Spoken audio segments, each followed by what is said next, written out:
जन्नत की पुकार में आपका स्वागत है। आज हम आपको दिल्ली मॉडल की पोल खोलने वाले कांग्रेस नेता के बयान के बारे में बता रहे हैं। अरविंद केजरीवाल की पोल ने इस बारिश की पहली बूंद में ही राजनीतिक जगत को हिला दिया है। हमारे मुख्य संपादक आर.के. जायसवाल जी ने कांग्रेस नेता संजय बगड़िया से इस बारे में बातचीत की। चलिए देखते हैं उन्होंने क्या कहा। नमस्कार, आप देख रहे हैं जनमत की पुकार आर.के. जायसवाल के साथ। मैं भी आज मौजूद हूं पीतमपुरा में और हमारे साथ मौजूद हैं दिल्ली प्रदेश कांग्रेस कमेटी के प्रवक्ता संजय बगड़िया साहब। बगड़िया साहब, कैसे हैं आप? कई दिनों बाद मुलाकात हो रही है। नमस्कार जायसवाल जी, आप बड़े बड़े लोगों के जो सत्ताधारी लोग हैं उनके इंटरव्यू लेते हैं। आपने हमें याद किया, आपका धन्यवाद। और जैसे जैसा आप मिलते रहेंगे हम आपसे मिलते रहेंगे जब जब आप कहेंगे। बगड़िया साहब, आप लोग तो केजरीवाल जी के पीछे ही पड़ गए। थोड़ा बहुत बारिश हुई, थोड़ी बहुत पानी लग गया, आप लोग केजरीवाल जी के पीछे पड़ जाते हैं बार बार। नहीं, हम देखिए जहाँ तक जायसवाल जी बात है पीछे पड़ने की, हम पीछे नहीं पड़ रहे हैं। हमसे तो आप जैसे पत्रकार प्रश्न पूछते हैं, दिल्ली की जनता प्रश्न पूछती है, तो ये जवाब दिया ही जाएगा। हम तो बल्कि ये कह रहे हैं कि हम तो केजरीवाल जी का धन्यवाद करते हैं कि उन्होंने एक वादा किया था कि दिल्ली को है झीलों का शहर बना देंगे। अब उन्होंने दिल्ली को झीलों का शहर बना दिया। एक दिन की बारिश में अगर ये हालात बन जाते हैं, फिर उन्होंने कहा था घर घर हम जो है नल से जल देंगे। नल तो नहीं दे पाए पर जल दे दिया उन्होंने, तो हम तो उनका धन्यवाद करते हैं। और अब तो दिल्ली वासी भी देख रहे हैं, आप भी दिल्ली में रहते हैं, मैं भी दिल्ली में रहता हूँ। क्या वादे करके आए थे ये लोग? वादा तो यही था ना कि हम लोग जो है, जो अगर आप लोग ये भी कहते हैं कि भाई पिछले भी ऐसे ही रहता था, तो मान भी लिया जाए अगर रहता था। अव्वल तो ऐसा कभी भी नहीं होता था। अगर मान भी लिया जाए तो उसी को तो दूर करने के लिए जनता ने इनको चुना था। जब ये दूर नहीं कर पा रहे तो फिर आप ये ढिंढोरा क्यों पीटते रहते हैं? हर चीज़ को वर्ल्ड क्लास बता देते हैं कि हमने ये किया, हमने वो किया। मैं नहीं समझता कि दिल्ली की जनता के साथ अन्याय हो रहा है। इनका काम सिर्फ एक रह गया है, एलजी साहब से लड़ना। एलजी साहब का काम रह गया इनसे लड़ना। दिल्ली वालों की इनको किसी को कोई चिंता नहीं। आप मुझे बता दीजिए पिछले 8-9 साल में दिल्ली के इंफ्रास्ट्रक्चर में क्या खर्चा हुआ है? अभी जो स्कूलों की बात करते हैं, वर्ल्ड क्लास स्कूल की, अभी तो 2 दिन की बारिश में, 1 दिन की बारिश में स्कूल की इमारतें गिर गई। आप मुझे बताइए, गिरी है ना वो इमारतें? कैसे गिर गई? नए स्कूल इन्होंने बनाए नहीं, पुराने स्कूलों को इन्होंने मरम्मत की और वो गिर गई। और फिर कहते हैं हमारे यहाँ तो इतना बढ़िया सिस्टम होता है हमारे यहाँ। तो ये सब दिल्ली की जनता देख रही है, समय आएगा। ठीक है, 2 दफ़ा आपने धोखा दे दिया लोगों को, जनता को भ्रम कर लिया, अब शायद ऐसा नहीं होगा। पूरे देश में अरविंद केजरीवाल अध्यादेश के बहाने विपक्षी पार्टियों से मिल कर आए हैं और कांग्रेस नहीं मिल रही है। नहीं, विपक्षी दलों की तो बैठक हुई, उसमें अरविंद केजरीवाल जी थे।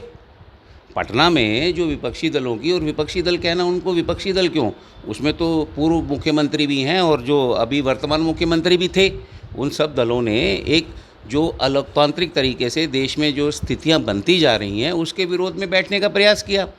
अब उनका अपना व्यक्तिगत मुद्दा अगर लेके कोई उस इतनी बड़ी बैठक में जाएगा कि साहब मेरे को तंग कर रहे हैं, पहले आप उस पर करिए, तो ये तो लोगों के सामने स्पष्ट हो गया कि उनको ना तो राष्ट्र हित में कोई इंटरेस्ट है, ना लोगों के प्रति केजरीवाल जी का कोई इंटरेस्ट है। उनका सिर्फ एक मकसद है, मैं और मैं और मैं।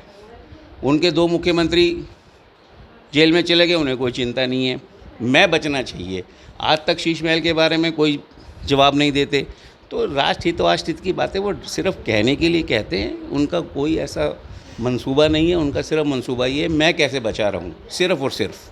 बगड़िया साहब, शीश महल के बहाने आप लोग केजरीवाल को तो घेर रहे हैं, मगर शीश महल बनाया तो सरकारी निवास है। क्या वो मुख्यमंत्री नहीं रहेंगे तो चाबी ताला मार कर वो ले जाएंगे क्या अपने घर पर? नहीं, देखिए जायसवाल जी, मैं प्रवक्ता होने के नाते मुझे भी अलग अलग चैनलों पे, अलग अलग टीवी और अलग अलग जो माध्यम है, संचार माध्यम है, उनके माध्यमों से इस बात का जवाब और इस पे प्रश्न पूछने का अवसर मिला। हमने कभी ये नहीं कहा कि मुख्यमंत्री हैं, उन्होंने 45 करोड़ खर्च किए, हम तो कहते हैं आप 450 करोड़ खर्च करो।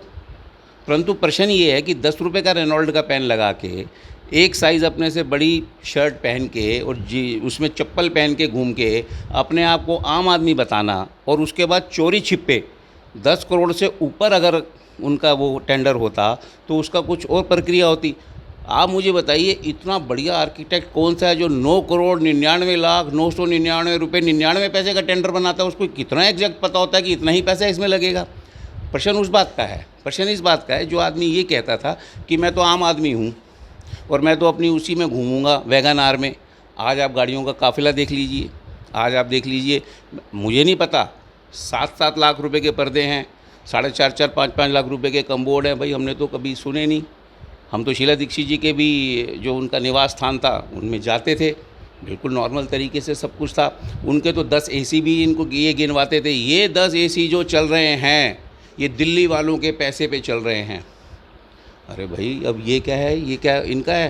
तो हमारे को कोई आपत्ति नहीं है, लेकिन सामने तो आए। और मैं तो कह रहा हूँ इन्होंने जो पैसे खर्चे हैं इसका एक तरीका है, बहुत बढ़िया तरीका है।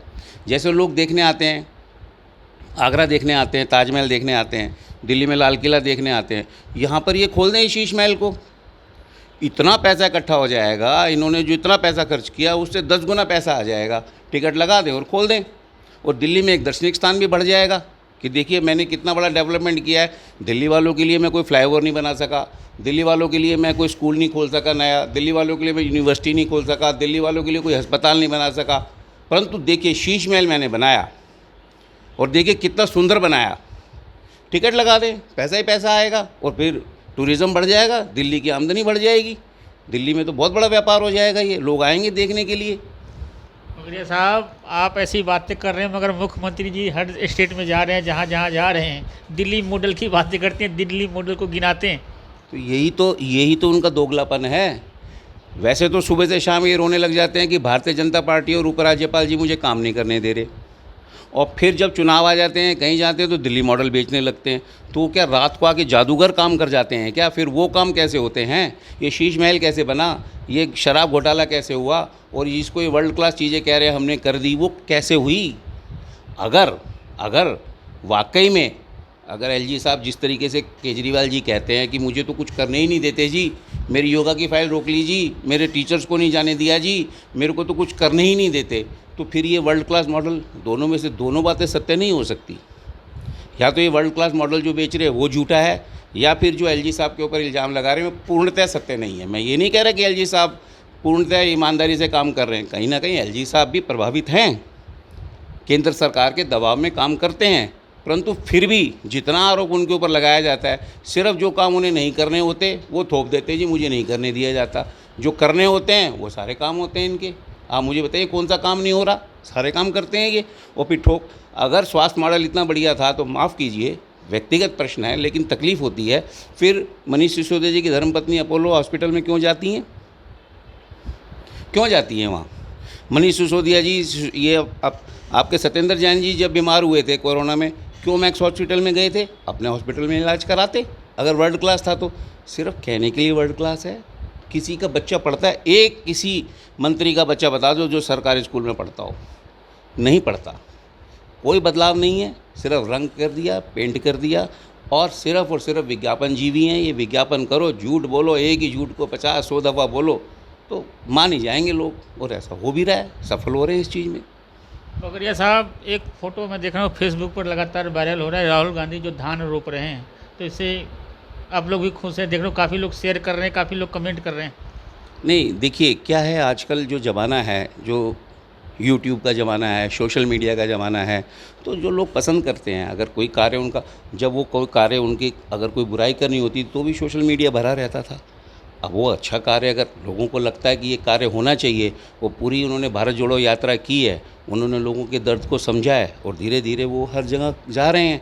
जो पहले भी करते थे ये कार्य, लेकिन पहले मीडिया कवरेज नहीं मिलती थी, अब थोड़ा थोड़ा मीडिया कवरेज मिलने लग गई है। अब मीडिया जो है वो नब्ज़ भांप रहा है कि आने वाले समय में हो सकता है कि सत्ता परिवर्तन हो जाए, तो मीडिया भी अब धीरे धीरे दिखाने लगा है, तो सच्चाई सामने आएगी। ये नहीं है कि कोई पहली दफ़ा ऐसा काम कर रहे हैं, करते रहे हैं, हमेशा करते रहे हैं। राहुल गांधी जी ने तो कितनी चीज़ पे आगाह किया। सबसे पहले कोविड पे उन्होंने आगाह किया, चाइना का जो मुद्दा था उस पर आगाह किया, नोटबंदी पे आगाह किया, बार बार आगाह किया, हर दफ़ा आगाह किया उन्होंने।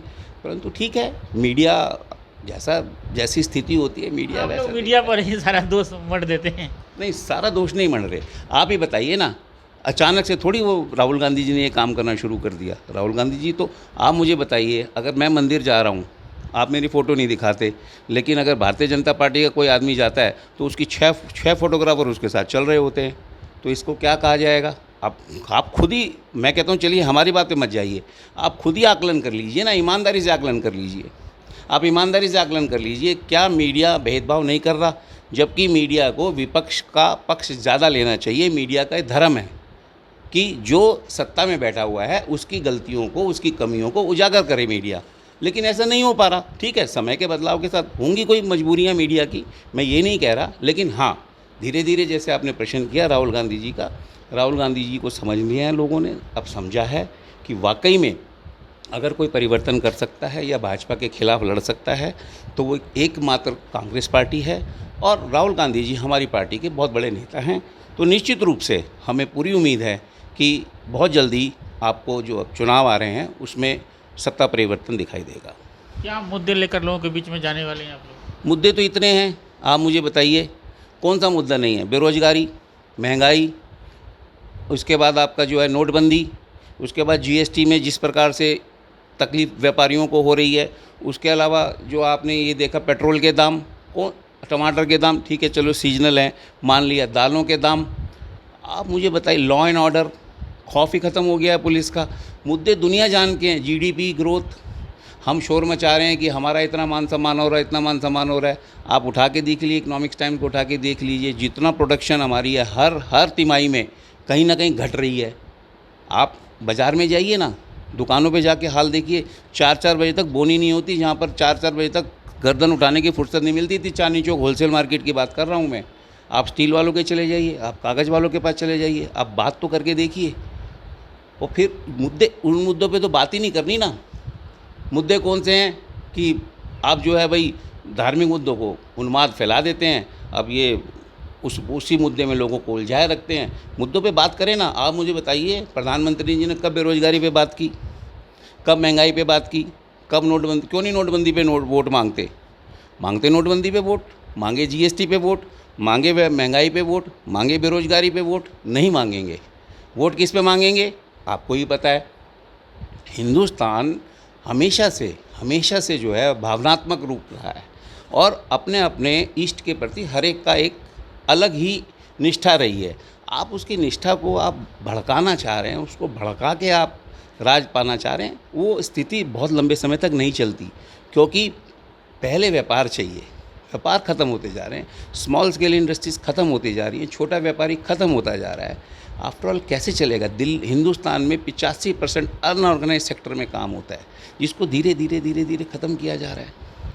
क्या कांग्रेस की सरकार आ जाएगी या गठबंधन की सरकार आ जाएगी तो सब मुद्दे ठीक कर देंगे आप लोग? प्रयास तो किया जा सकता है ना। कम से कम आज 2014 से पहले की स्थिति का आप आकलन कीजिए और 2014 की स्थिति के बाद का आकलन कीजिए, तो आपको स्पष्ट नज़र आएगा। मनमोहन सिंह जी के समय का आप कीजिए और मोदी जी के कार्यकाल को आप देखिए, आपको स्पष्ट जो डिफरेंस है वो नज़र आ जाएगा। और आप मुझे बताइए ना कि ये स्थितियाँ कैसे पैदा हुई, क्यों पैदा हुई? कोई तो कारण रहा होगा कि कुछ लोगों का तो नफ़ा इतना बढ़ता चला गया। मैं नाम नहीं लेना चाहूँगा, सबको पता है कि वो तो जब लोगों के पास खाने को रोटी नहीं थी, कोविड में काल में बनता, जब उनके 500-500 गुना नफ़ा बढ़ रहा था, 5-5, 10-10, 20-20, 25-25 करोड़ रुपए रोज़ कमा रहे थे, तो कुछ लोगों का पैसा बढ़ रहा है, बाकी सब लोगों का पैसा घट रहा है। तो कहीं ना कहीं तो इसको समझना होगा ना, इस पर बात तो करनी होगी।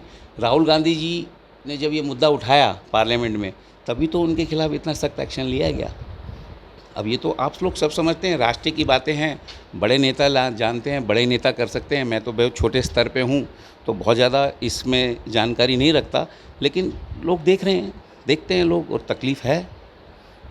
तो देख रहे हैं, हमारे साथ बात कर रहे थे दिल्ली प्रदेश कांग्रेस कमेटी के प्रवक्ता संजय बगरिया साहब। मिलते हैं किसी और नए खबरों के साथ। नमस्कार। आपने हमारा अभी तक चैनल सब्सक्राइब नहीं किया है तो कृपया चैनल सब्सक्राइब कर लें, लाइक करें, शेयर करें, कमेंट करें। तो मिलते हैं फिर किसी और खबरों के साथ। नमस्कार।